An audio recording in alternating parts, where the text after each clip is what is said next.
morning and welcome to our virtual sanctuary. We're on this journey together as friends, as we put our all on the altar. We're engaging in this 40-day journey during Lent, learning about where God is calling us to act in faith and obedience, and yes, even sacrifice. As you like, as you share, as you subscribe, make sure you join us today in Genesis chapter 22, verse 7. Genesis 22, verse 7 says these words: Isaac spoke up and said to his father, "Father." "Yes, my son," Abraham replied. "The fire and wood are here," Isaac said, "but where is the lamb for the burnt offering?" Today, I want to talk about that. Where is the lamb? Where is the lamb? When we take a deep look at faith and our faith and its demands, it can sometimes feel overwhelming. The call to surrender things such as tithes and offerings and relationships and attitudes and grudges and sins and desires and material possessions and even parts of ourselves can lead us to wonder what God truly wants from us. There are moments, I'm sure if you've been tracking along with us during our sermon series, you've asked yourself, "Pastor, how much do I need to put on God's altar?" It seems like he wants a lot from us. It seems like a lot, and it might make us question if we are expected to give up everything we hold dear to ourselves. However, the profound truth is that God really doesn't need our possessions or material wealth. Matter of fact, he's the creator of the universe, and all that exists belongs to him. God doesn't need our people. He is the one who gives life to every living thing and sustains all of creation. God really doesn't need our money. He is the owner of everything, and no wealth can add or subtract from his infinite resources. Rather, what God truly desires is not our things, but us, our hearts, our lives, and our complete selves.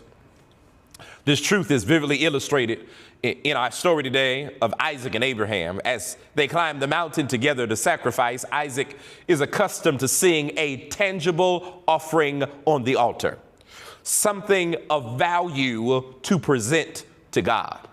With the wood and the fire and the knife in hand, he notices that one thing is missing in this sacrifice. It's the lamb. Confused, he asked his father, "Where is the lamb for the sacrifice?" Isaac assumes that something must be provided for the altar, just as it has always been. His question reveals a deep-seated expectation that the sacrifice involves something that belongs to him or something that he possesses.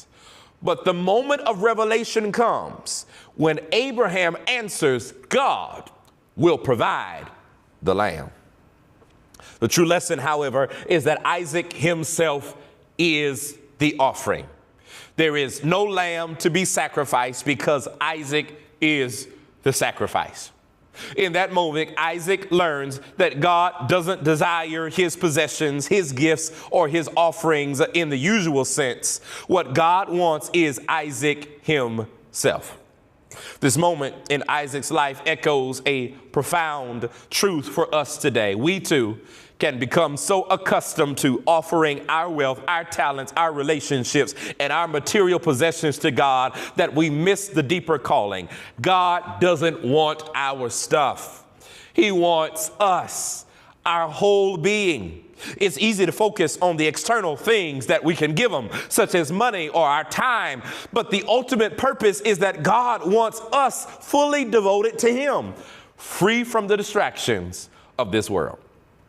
And so, friends, moments like this, Lent, serves as a powerful reminder of his call. It's a season of stripping away the things that keep us bound to the world and preventing us from giving God all of ourselves.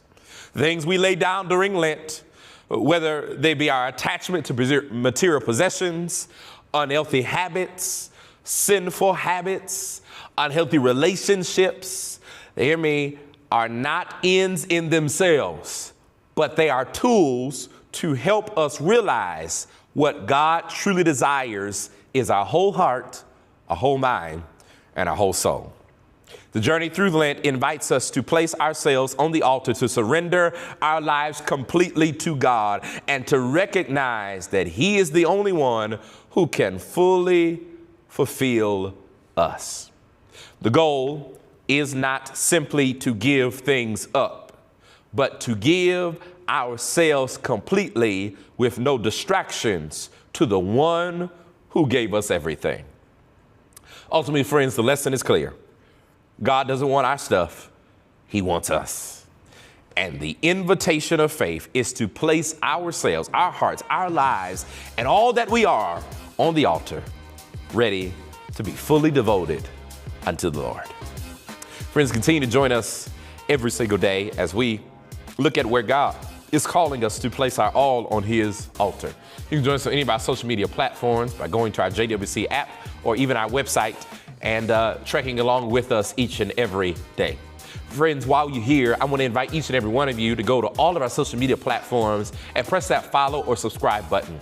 So friends, if you're on YouTube or you know about YouTube, go to YouTube and search up John Wesley Church Southfield and subscribe for us. If you haven't already, go to Facebook and make sure you press that like button on Facebook for John Wesley. Or if you're a little more tech savvy, you can go to Instagram and find us on Instagram and even on TikTok. You can find John Wesley Church Southfield on TikTok and follow us there.